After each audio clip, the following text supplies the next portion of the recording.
21 મોતી માળા દુહા।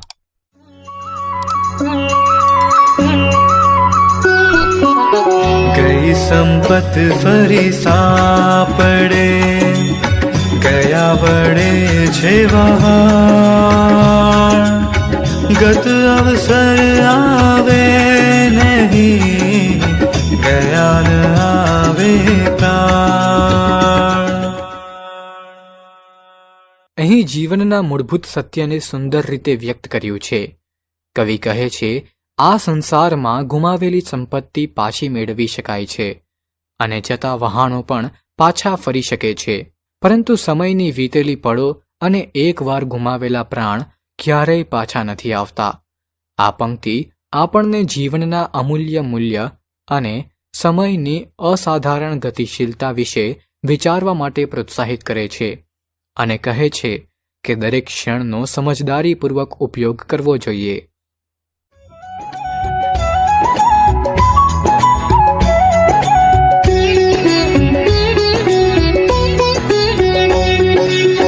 મિત્ર એવો શોધવો ઢાસરી ખોય, સુખમાં પાછળ પડી રહે, દુઃખમાં આગળ હોય। આ પંક્તિ જીવનના સાંસારિક પ્રવાહને સ્પષ્ટ રીતે પ્રગટાવે છે। મિત્રમાં હંમેશા સાચી મિત્રતા જેવી મૂળભૂત ગુણવત્તા હોવી જોઈએ અને તે આપણી ઢાલ બનીને રહે, આપણા સુખમાં પાછળ રહે અને દુઃખમાં આગળ આવી ઊભો રહે। આ પંક્તિ જીવનની અમૂલ્ય શિક્ષા આપે છે કે સાથે રહેવાની મહત્વપૂર્ણતા અને દુઃખના સમયમાં તાકાત સાથે આપણી સંગે રહેવાની યોગ્યતા આપણા મિત્રમાં હોવી જોઈએ।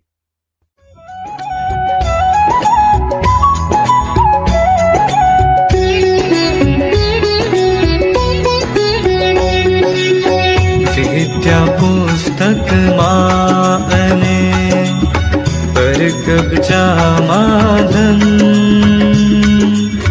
ભીડ પડે ના કામના, એ વિદ્યા એ ધન।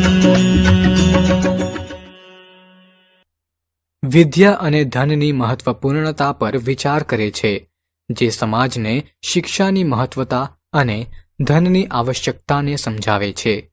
વિદ્યા પુસ્તકમાં હોય અને ધન બીજાના કબજામાં હોય તો આવશ્યક સમયમાં આપણને ઉપયોગી થતું નથી। આ સૂચવે છે કે શિક્ષણ દ્વારા મેળવેલ જ્ઞાન ભૌતિક સંપત્તિ કરતાં વધુ વિશ્વસનીય અને ફાયદાકારક છે, ખાસ કરીને પડકારજનક પરિસ્થિતિઓમાં।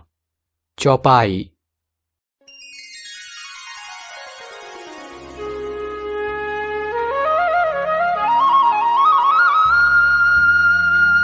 લાંબા જોડે ટૂંકો જાય, મરે નહીં તો માંદો થાય, તે માટે તક જોઈ તમામ, શક્તિ વિચારી કરીએ કામ।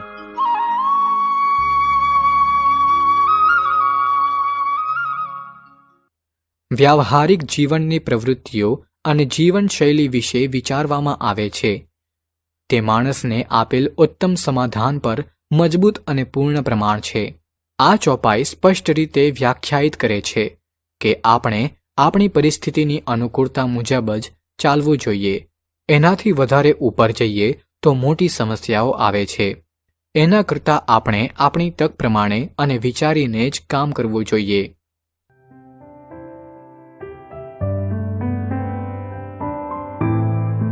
શેર। બસ એટલી સમજ મને પરવરદિગાર દે, સુખ જ્યારે જ્યાં મળે ત્યાં બધાના વિચાર દે।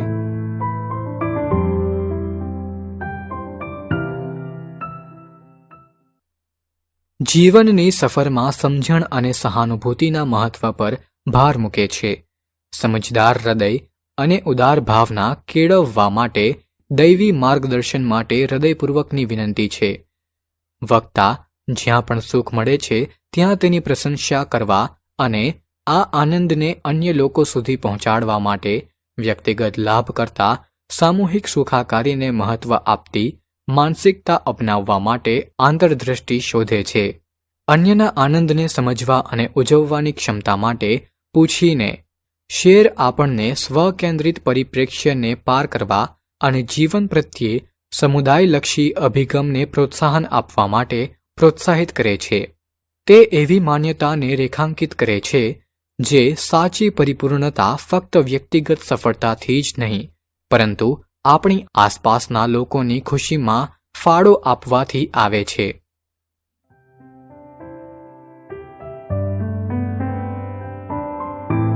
જિંદગીનો એ જ સાચે સાચ પડઘો છે ગની, હોય ના વ્યક્તિને એનું નામ બોલાયા કરે.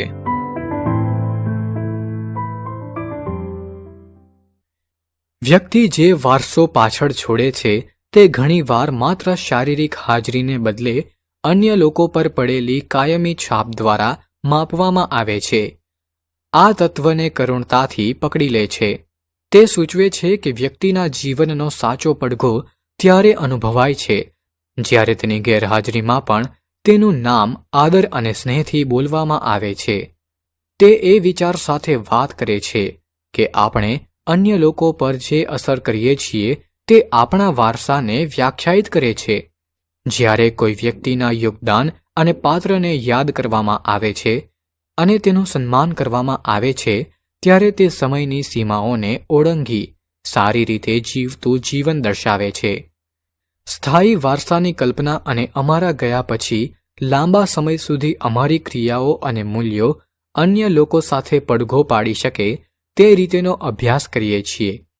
આપણા જીવનનું સાચું માપ યાદો અને આદરમાં જોવા મળે છે, જે આપણે પાછળ છોડીએ છીએ, જે આપણે બનાવીએ છીએ. તે કાયમી છાપ માટે હેતુ અને વિચારણા સાથે જીવવા માટે અમને પ્રોત્સાહિત કરે છે.